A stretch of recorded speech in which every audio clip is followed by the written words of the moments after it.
نبی اکرم صلی اللہ تعالی علیہ وسلم کا ارشاد ہے، لا تزول قدم عبد یوم القیامۃ حتی یسأل عن اربع۔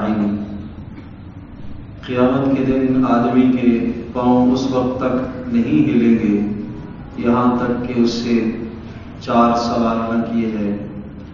عن عمرہ فیما افنا، بتاؤ عمر کہاں گزار کے آئے ہو۔ وعن علمہ ماذا عمل بہ، اور بتاؤ جو علم تجھے دیا تھا اس پر کتنا عمل کیا ہے۔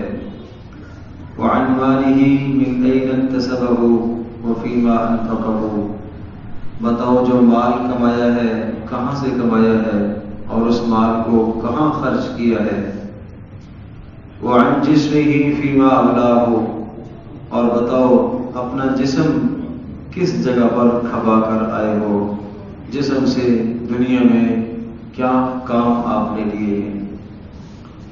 علامہ محاسبی رحمۃ اللہ علیہ ارشاد فرماتے ہیں، وَاعْلَمْ أَنَّ مَنْ جَعَلَ هَمَّهُ الْآخِرَةَ كَفَاهُ اللَّهُ أَمْرَ دُنْيَاهُ، اس بات کو جانو اور سمجھو کہ جو آدمی اپنی زندگی کا مقصد آخرت کو بنا لیتا ہے، اللہ پاک اس کے دنیا کے معاملات کے لیے کافی ہو جاتا ہے۔ جو آدمی اپنی زندگی کا مقصد آخرت ہی کو بنا لیتا ہے، اللہ پاک اس کے دنیا کے معاملات کے لیے کافی ہو جاتا ہے۔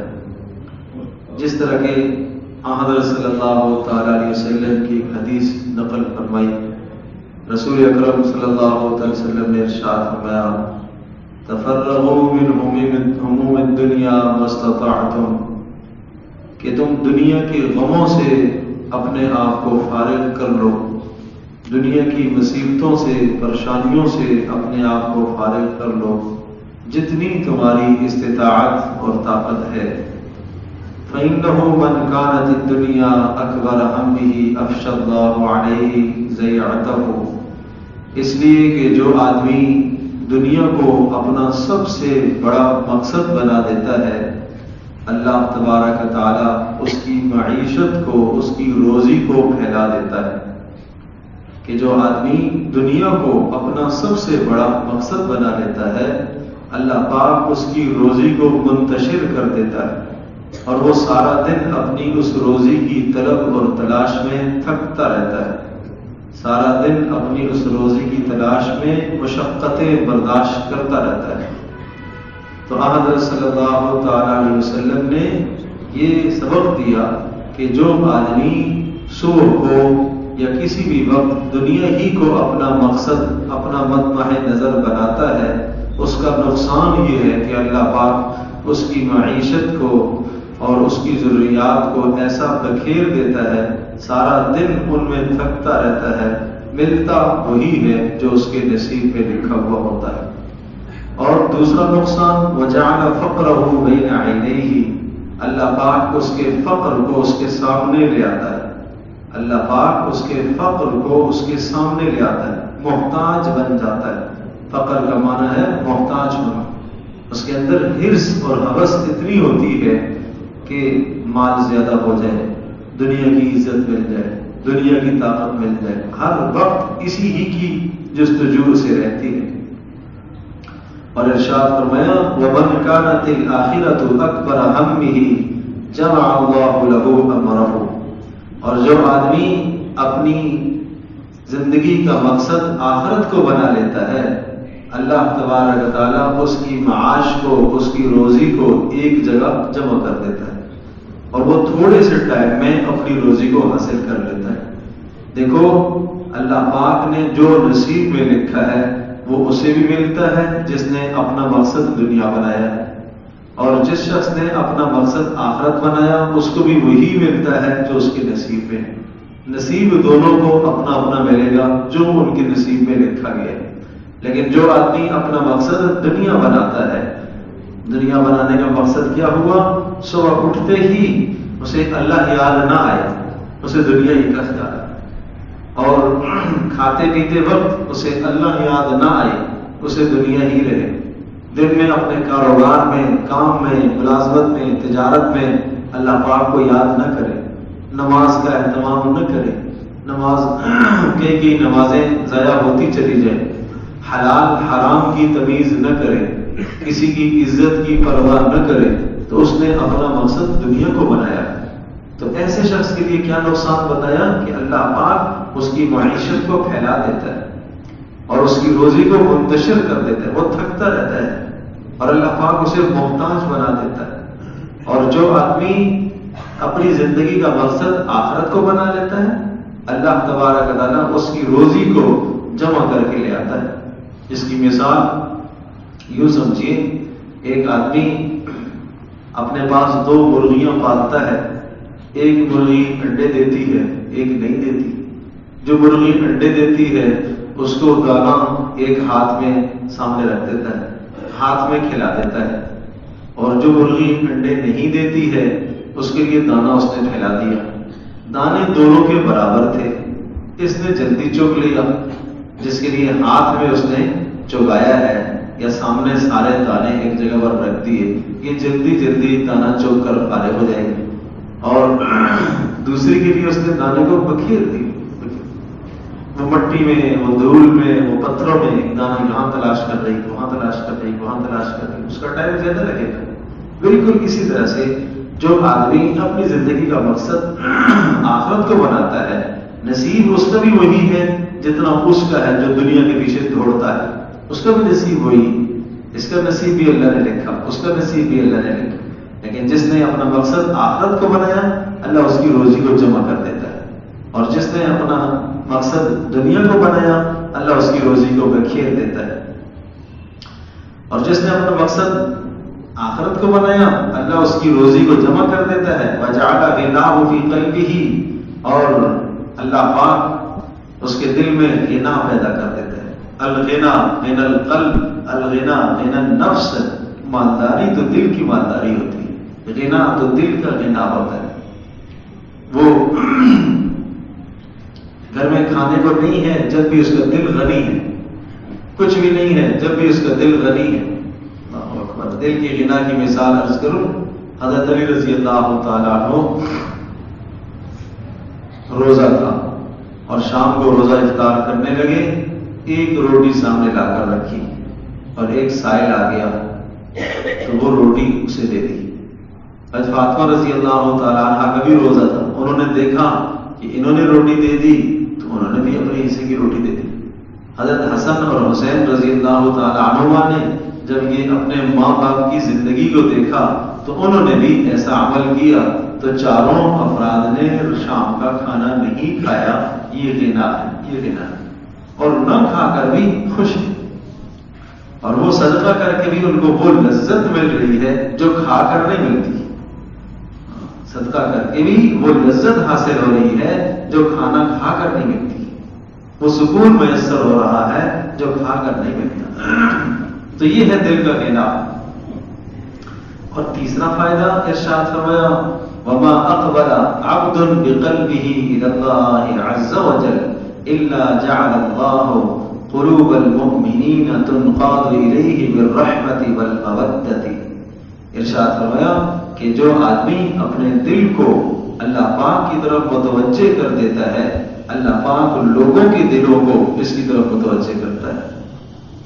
جو شخص اپنے دل کو اللہ کی طرف متوجہ کرتا ہے اور اپنے دل میں اللہ کی یاد کو بسا لیتا ہے، اپنے دل میں اللہ کی یاد کو رکھ لیتا ہے، اللہ پاک لوگوں کے دلوں کو اس کی طرف متوجہ کر دیتا ہے اور لوگ اس سے محبت کرنے لگتے ہیں۔ ان الذين آمنوا وعملوا الصالحات سيجعل لهم الرحمن ودا، فرمایا بے شک وہ لوگ جو ایمان لائے اور اچھے اعمال کیے، اللہ پاک نے لوگوں کے دلوں میں ان کی محبت کو ڈالا ہے۔ سيجعل لهم الرحمن ودا، رحمان اللہ پاک رحمت والا لوگوں کے دلوں میں اس کی رحمت کو ڈالے گا اور لوگ اس سے محبت کرنے لگیں گے۔ اور پھر ارشاد فرمایا،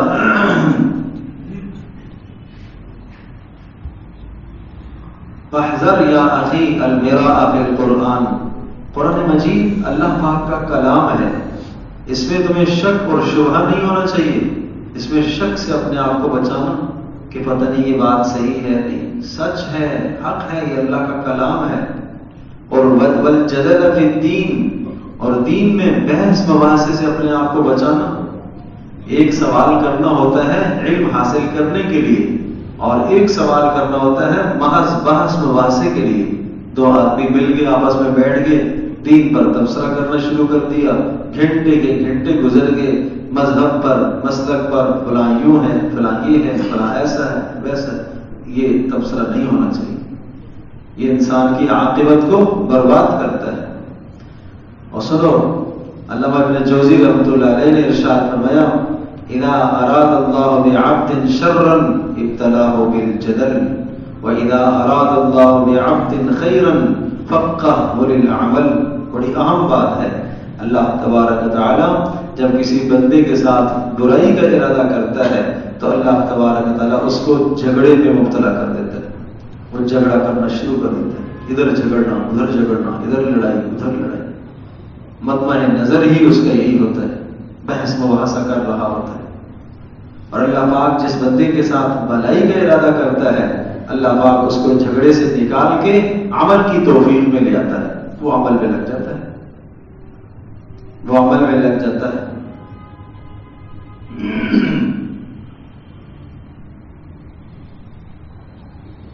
اور رسول اکرم صلی اللہ تعالی علیہ وسلم نے صحابہ کو منع فرمایا اس قسم کی بحث مباحثوں سے، اس قسم کے جھگڑوں سے صحابہ کو منع فرمایا۔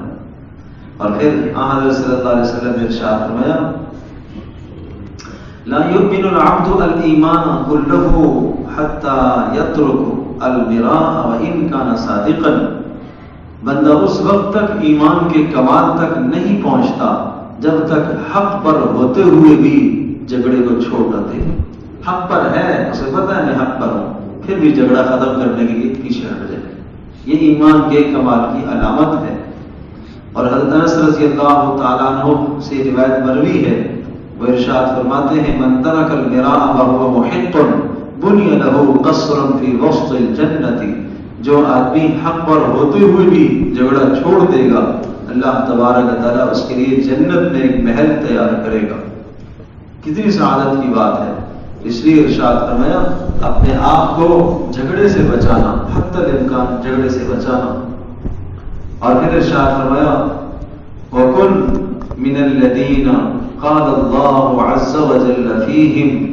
آپ ان لوگوں میں سے ہو جائیے کہ اللہ پاک نے جن لوگوں کے متعلق ارشاد فرمایا وَإِذَا خَاطَبَهُمُ الْجَاهِلُونَ قَالُوا سَلَامًا، کہ رحمان کے مقرب بندے وہ ہیں کہ جب ان سے جاہل لوگ ٹکرتے ہیں تو وہ سلامتی کی بات کہہ دیتے ہیں، وہ جھگڑے میں الجھتے نہیں، کنارہ کشی اختیار کرتے ہیں، وہ اپنے کام سے کام رکھتے ہیں، اپنے عمل کی طرف متوجہ ہو جاتے ہیں۔ قال الحسن رضی اللہ تعالی عنہ، حضرت حسن بصری رحمۃ اللہ علیہ کی بات نقل فرمائی۔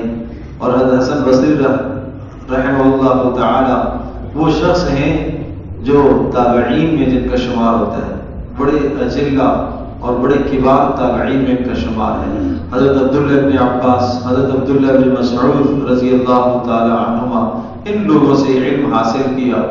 حضرت عائشہ رضی اللہ تعالی عنہ نے ایک بار حضرت حسن بصری رضی اللہ عنہ کی تقریر کو سنا، ان کا واعظ سنا، آواز کانوں میں پڑی تو پوچھنے لگی یہ کون ہے، یہ کون ہے؟ یہ شخص ایسا کلام کرتا ہے جیسے نبی علیہ السلام کلام کیا کرتے تھے، کون ہے؟ تو بتایا کہ یہ حسن بصری سید الزہاد، زاہدوں کے سردار اور عبادت گزاروں کے سردار تھے۔ تو وہ کیا ارشاد فرماتے ہیں، ان اللہ تعالی لم یجعل للمؤمن راحۃ دون الجنہ۔ بڑی اہم بات ہے، اللہ پاک اس بات کی حقیقت ہم سب کے دلوں میں اتار دے۔ ارشاد فرمایا سمجھ لو اس بات کو کہ اس دنیا میں مومن کے لیے راحت ہے ہی نہیں ہے، مومن کے لیے راحت جنت میں ہے، مومن کے لیے راحت جنت۔ اگر آدمی اس نقطے کو سمجھ جائے تو پھر دنیا میں سارے مسائل، ساری پریشانیاں، سارے غم ہلکے۔ یہ ہے ہی دار الحزن، ہے ہی دار الغموم، غموں کی جگہ ہے، ہی پریشانیوں کی جگہ ہے، ہی دکھوں کی جگہ۔ ہاں جنت وہ اللہ پاک نے سکون کی جگہ رکھی. ہاں یہاں ہر ایک کو غم ہے، کسی کو بہت زیادہ، کسی کو تھوڑا، کسی کو زیادہ، کسی کو تھوڑا. کوئی ایسا نہیں ہے جس پر کبھی کوئی بیماری نہ آئی ہو، کوئی ایسا نہیں ہے جس پر کبھی کوئی غم نہ آیا ہو. اگر اس دنیا میں کسی پر غم نہ آنا ہوتا تو حضرات انبیاء علیہ السلام کی مبارک ہستیاں اس قابل تھیں کہ ان پر کوئی غم نہ آتے، لیکن ان پر تو سب سے بڑے غم آئے، ان پر تو سب سے بڑی مصیبتیں آئی. اور مومن کے لیے تو اللہ پاک نے خیر ہی خیر رکھی ہے. ان غموں میں بھی، ان مصیبتوں میں بھی مومن کے لیے اجر ہے، مومن کے لیے اجر ہے. اگر صبر کرے گا تو اجر ہے، صبر کرے گا تو اجر ہے. دنیا کی حقیقت کو سمجھنے کے لیے امام غزالی رحمۃ اللہ علیہ نے ایک مثال ذکر فرمائی ہے اور بڑی اہم بات ہے. وہ مثال یہ ہے کہ ایک آدمی کے پیچھے ایک ہاتھی لگ گیا اور وہ ہاتھی چیختا ہوا، دھاڑتا ہوا. تو ظاہر سی بات ہے کہ آدمی اگر اس ہاتھی کے سامنے آ جائے تو کچل دے گا. یہ دوڑا، بھاگا بھاگا، ایک کنواں اس نے دیکھا اور کنویں کو اس نے جب دیکھا تو اس نے کہا اب یہاں میں بچت کر سکتا ہوں. چنانچہ کنویں کے اندر اس نے چھلانگ لگا دی. جب نیچے اس نے جھانکا، پہلے اس نے اپنے پیروں کو لٹکایا اور جب دیکھتا ہے تو ٹہنیاں تھیں، ان ٹہنیوں کے ساتھ اس نے اپنے ہاتھوں کو اٹکا لیا اور کنویں کے بیچ میں لٹک گیا. اور جب دیکھتا ہے تو نیچے کنویں کی تہ میں ایک بڑا اژدہا سانپ بیٹھا ہوا ہے اور ادھر کنویں کی کناریوں پر دیواروں میں چھوٹے چھوٹے سانپ نکل کے آ رہے ہیں. کوئی ادھر سے سر نکال رہا، کوئی ادھر سے سر نکال رہا. تو یہ حیران ہے، باہر نکلے تو ہاتھی کھڑا ہے، نیچے جائے تو اژدہا کھڑا ہے، یہاں لٹکا رہے تو چھوٹے چھوٹے سانپ آ رہے ہیں، کیا کرے؟ تو یہ اسی اثنا میں اس سوچ میں مشغول تھا کہ میں کیسے خلاصی حاصل کروں. دیکھا تو دو چوہے، وہ ایک سفید ایک کالا، دو چوہے آئے اور جن ٹہنیوں کو اس نے پکڑا ہوا تھا اور پکڑ کے لٹکا ہوا تھا ان ٹہنیوں کو پیچھے سے کاٹنے لگے اور پریشان ہو گئے. اب اگر کٹا تو نیچے اژدہے کے منہ میں جاؤں گا، پریشان ہو گیا. اسی پریشانی کے عالم میں اس نے دائیں طرف دیکھا، ایک شہد کا چھتا نظر آیا اسے، اور شہد کا چھتا اسے نظر آیا، اسے شہد ٹپکتا ہوا دکھائی دیا تو وہاں سے شہد چاٹنے لگ گیا. اور شہد چاٹنے میں ایسا مشغول ہو گیا، اس کی لذت اسے ایسی لگی کہ وہ بھول گیا کہ جن شاخوں کو میں نے پکڑا ہوا ہے وہ ٹہنیوں کو پیچھے انہیں چوہے کاٹ رہے ہیں. تو بالآخر چوہوں نے دونوں کو کاٹا اور نیچے گرا اور اژدہے کے منہ میں پہنچ گیا. جب پہنچا تو اسے احساس ہوا میں نے جو شہد میں مشغولی اختیار کی ہے شہد چاٹنے میں، اس لذت نے مجھے اس سے غافل کر دیا اور میں مصیبت میں آ پہنچا. تو فرمایا سنو، یہ ہاتھی کیا ہے؟ یہ آدمی کی موت ہے، یہ آدمی کی موت ہے. اور ارشاد فرمایا وہ جو شاخیں لٹک رہی ہیں جن کے ساتھ اس نے اپنے ہاتھوں کو تھاما ہے، لٹکایا ہے، تو ارشاد فرمایا یہ اس کی دنیا ہے، یہ دنیا کی اس کی زندگی ہے، اتنی ہی لٹکا. اور ارشاد فرمایا وہ جو چوہے کالا اور سفید وہ دن اور رات ہیں، اس کی زندگی کو کاٹ رہے ہیں، کاٹ رہے ہیں، کاٹ رہے ہیں. اور جو شہد تھا یہ دنیا کی لذتیں، یہ دنیا کی چیزیں جن میں مشغول ہو کر دن رات کی گردش کو بھول گیا، دن رات کے آنے جانے کو بھول گیا. اور جو نیچے اژدہا بیٹھا ہوا ہے وہ قبر ہے، وہ اس کی قبر ہے. جب وہاں پہنچتا ہے تو پھر احساس ہوتا ہے کہ میں نے کتنا وقت ضائع کیا، میں نے کتنا وقت برباد کیا. تو انسان کے سمجھنے کے لیے یہ بڑی اہم بات ہے، بڑی اہم مثال ذکر کروائی ہے. انسان اپنی زندگی کی حقیقت کو سمجھے. اس دنیا میں ہم میں سے کسی نے نہیں رہنا ہے، ہر ایک نے اس دنیا سے منتقل ہونا ہے اور ہر ایک کے لیے اصلی جو جگہ ہے وہ قبر ہے. دار القرار جو ہے قبر ہے، دار الخلود وہاں سوال و جواب ہونے والے ہیں. وہ قبر وہ محض ایک گھڑا نہیں ہے، اس میں سوال و جواب ہے، اس میں فرشتے کا آنا ہے، اس میں جنت کے مناظر ہیں، اس میں جہنم کے مناظر ہیں، وہ صرف مٹی کا ڈھیر نہیں ہے۔ بڑی اہم بات ہے کہ آدمی اس بات کو سمجھ لے کہ قبرستان میں جا کر اپنی موت، اپنا مرنا، اپنی آخرت انسان کو یاد آ جائے۔